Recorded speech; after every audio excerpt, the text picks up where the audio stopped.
Hello students and welcome back to part two glory with Prishika. आज आपण शिकणार आहोत poem where the mind is without fear. आता ह्याचा व्हिडिओ मी ऑलरेडी अपलोड केला आहे along with question and answers. खूप स्टुडंट्स मला हे विचारत होते की ह्याचं अप्रिसिएशन कसं लिहायचं पोएमचं, म्हणूनच हा व्हिडिओ मी परत बनवत आहे. तर मी आधी तुम्हाला पोएम एक क्विकली एक्सप्लेन करीन आणि त्यानंतर ह्याचं अप्रिसिएशन कसं लिहायचं हे एक्सप्लेन करीन. ओके, आता पहिला समजून घ्या. या पोयमचे पोएट आहेत रवींद्रनाथ टागोर, जे एक नोबेल प्राइज विनर आहेत आणि त्यांची जी पोयम आहे गीतांजली त्याच्यामुळे त्यांना नोबेल प्राइज मिळाला आहे.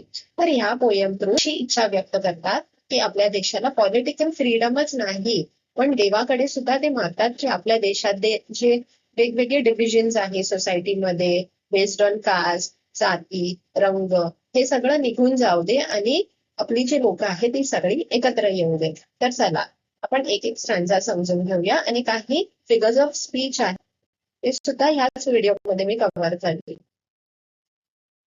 Where the mind is without fear and the head is held high, where knowledge is free, where the world has not been broken up into fragments by narrow domestic walls. तर जिथे आपलं mind किंवा आपलं मन आहे ते भीतीदायक नसून, ठीक आहे, आपलं जे हेड आहे, हेड इज हेल्ड हाय, म्हणजे आपण आत्मविश्वासाने किंवा रिस्पेक्टफुली जगलं पाहिजे. नॉलेज इज फ्री, नॉलेज म्हणजे जे शिक्षण आहे ते सगळ्यांना भेटलं पाहिजे. Where the world has not been broken up into fragments, म्हणजे जे जग आहे ते छोट्या छोट्या तुकड्यांमध्ये नाही वाटलं गेलं पाहिजे बाय नॅरो डोमेस्टिक वॉल्स. आता डोमेस्टिक वॉल्सचा अर्थ इथे काय दिला आहे? Division on the basis of religion, caste, class and colour.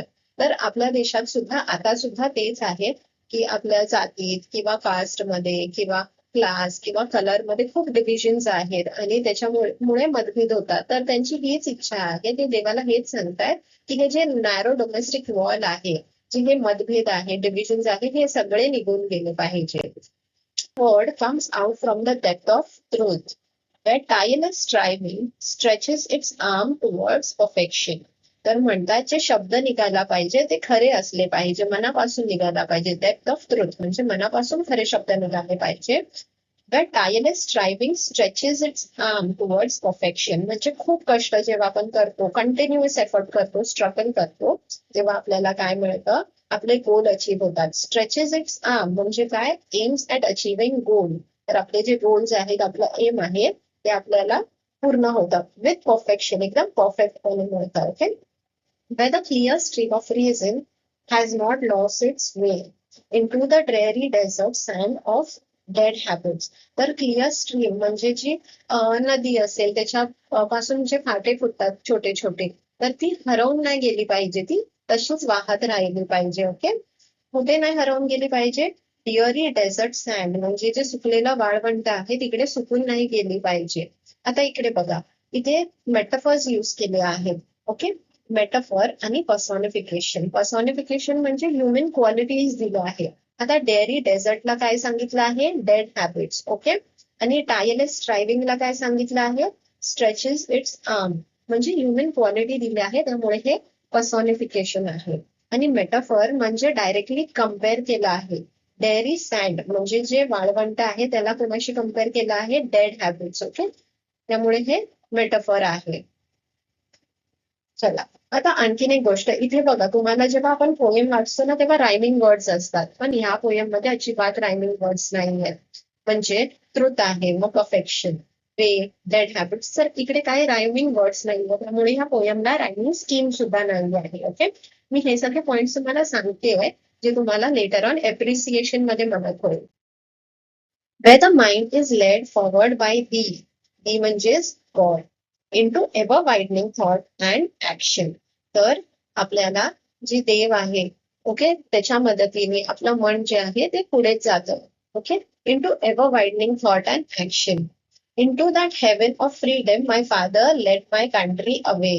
तर मी देवाला हीच इच्छा माझी आहे, मी देवाला हीच प्रार्थना करतो की आपलं जे जग आहे ते हेवन म्हणजे स्वर्गासारखं झालं पाहिजे. Okay, let my country awake म्हणजे मी देवाकडे ही प्रार्थना करतो की माझी जी कंट्री आहे त्याच्यात हे सगळे जे फ्रीडम आहे, पॉलिटिकल किंवा एज्युकेशनल किंवा सोशल, हे सगळं इकडे येऊ दे. या पोयमचे रायटर आहेत रवींद्रनाथ टागोर. आता आपण जाऊया एप्रिसिएशन कडे. आता बघा, एप्रिसिएशन टोटल 5 मार्क्सचं असतं. सर्वात आधी असतं त्याची टायटल, जी पोयम तुम्हाला आली आहे त्याची टायटल, मग पोएटचं नाव असतं, हे हाफ मार्क्स मिळून जातील. त्यानंतर राईम स्कीम असतं, ओके, जे रायमिंग वर्ड्स आहेत ते कोणत्या पद्धतीत अरेंज केले ते आहे, तर त्याचे 1 मार्क्स. आणि फिगर ऑफ स्पीच तुम्ही आयडेंटिफाय केले त्याचे 1 मार्क्स भेटणार. आणि सेंट्रल आयडिया ऑफ थीम, म्हणजे ही पोयम कशावर लिहिली आहे याची आयडिया काय आहे त्याचे 2 मार्क्स. तर आरामात तुम्ही इकडे 5 मार्क्स कव्हर अप करू शकता. चला आता कसं लिहायचं ते बघूया. आधी हे हाफ मार्क्स साठी टायटल तुम्हाला पोयमच्या वरती नेहमी दिलेली असेल तर तुम्ही ही कॉपी करू शकता. पोएटचं नाव सुद्धा दिलेलं असतं, तर इकडे तुम्हाला 1 मार्क्स आरामात मिळून जातो. ओके. राईम स्कीम, आता पोयम एक्सप्लेन करताना मी तुम्हाला सांगितलं की ही फ्री वर्स पोयम आहे, ह्याच्यात रायमिंग वर्ड्स नाही आहेत. ओके, त्यामुळे ही फ्री वर्स पोयम आहे असं तुम्ही मेन्शन करू शकता.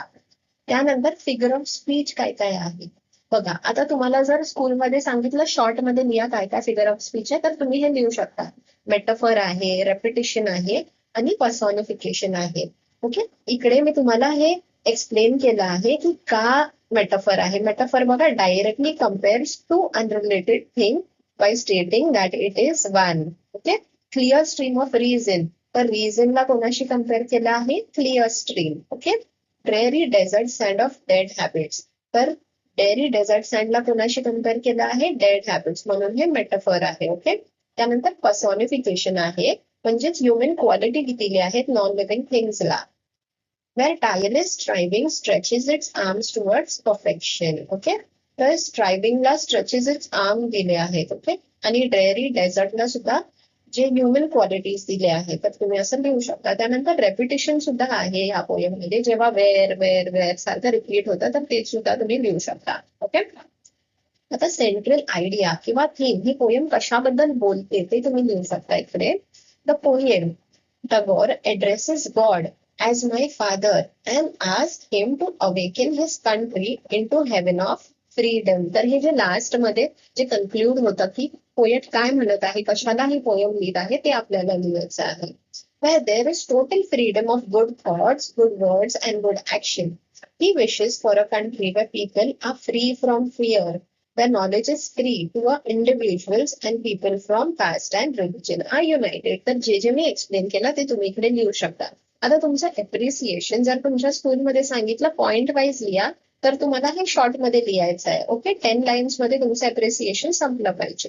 सेकंड, कोणत्या स्कूल्समध्ये जे इंग्लिश मीडियम आहेत त्यांना सांगतात पॅराग्राफ वाईज लिहायला, तर ते सुद्धा मी इकडे लिहिलं आहे. बघा, हे पॅराग्राफ मध्ये असं येणार, 10 to 12 लाईन्स मध्ये तुम्हाला हे किंवा 15 लाईन्स मध्ये तुम्हाला हे कम्प्लीट करायचं.